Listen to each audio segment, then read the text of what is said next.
গত শনিবার এখানে যেটা অনুষ্ঠান হয়েছে অনুষ্ঠানটার রিভিউ এখন এই মুহূর্তে করব।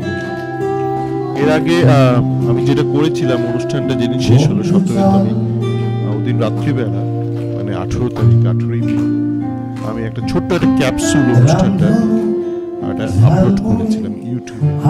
তো সেখানে কিন্তু অনুষ্ঠান সম্পর্কে খুব কিছু বিশেষ বলা হয়। যে অনুষ্ঠানটা একটা খুব মজার অনুষ্ঠান, অয় অনিন্দর নাম। এটা একটা ইন্টারঅ্যাক্টিভ একটা অনুষ্ঠান।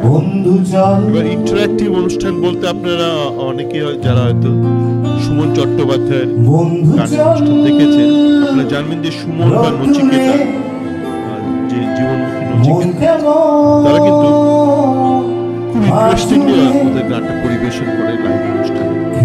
গানের ব্যাকগ্রাউন্ড, ওদের জীবন দর্শন, ওদের অতীত অভিজ্ঞতা, রাজনৈতিক দর্শন, বিভিন্ন ধর্ম নিয়ে দর্শন, বিভিন্ন ইন্টারেস্টিংলি শেয়ার করে প্রত্যেকটা গানের ইতিহাস।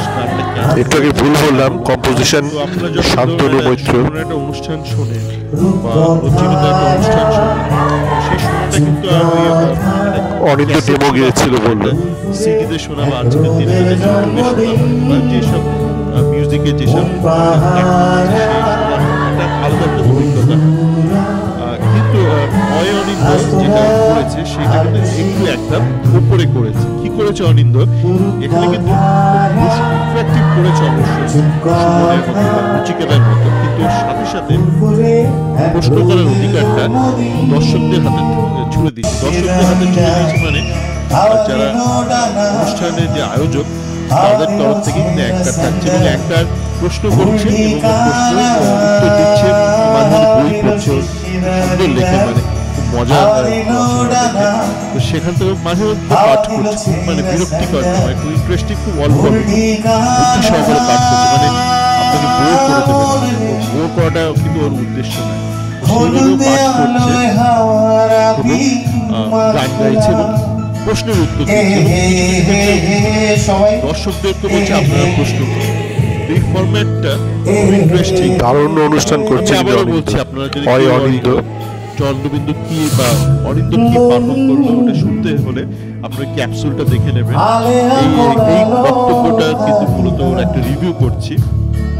তো এই রিভিউর জন্য, মানে এই ইন্টারঅ্যাক্টিভ সেশনের জন্য দারুণ লেগেছে অনুষ্ঠানটা। তা আশা করবো আজকের দিনে দাঁড়িয়ে 2025-এ দাঁড়িয়ে যারা সঙ্গীত শিল্পী তারা ওই মানে জাস্ট আগেকার দিনের মতন একের পর এক গান গিয়ে যাবে না। কেননা যদি তাই শুনতে হয় তাহলে আমি ইউটিউবে শুনে নেবো বা কোনো একটা অনলাইন প্ল্যাটফর্মে শুনে নেবো গান। আমি আপনাকে গেল সামনে থেকে ওইভাবে যদি গানের পাশাপাশি বাড়তি কিছু পাই আমি দর্শক হিসেবে, এইটা খুব আজকের দিনে মাথায় রাখা দরকার, যেটা হয়তো অনিন্দ নিজের কর্মের মাধ্যমে তুলে ধরছে আগামী দিনের সঙ্গীত শিল্পীদের জন্য। এবং আমরা আরো অনেক কিছু জানতে পারি যে চন্দ্রবিন্দুর নামটা হলো কোথেকে। বেসিক্যালি অনিন্দ নিজেও জানে না, শুরুর দিকে বললো যে যখন গ্রুপটা জয়েন করেছিল তখন কিন্তু গ্রুপটা অলরেডি ফর্ম হয়ে গেছিল, মানে সেখানে উপল ছিল, নামটা অলরেডি দিয়ে ফেলেছিল চন্দ্রবিন্দু।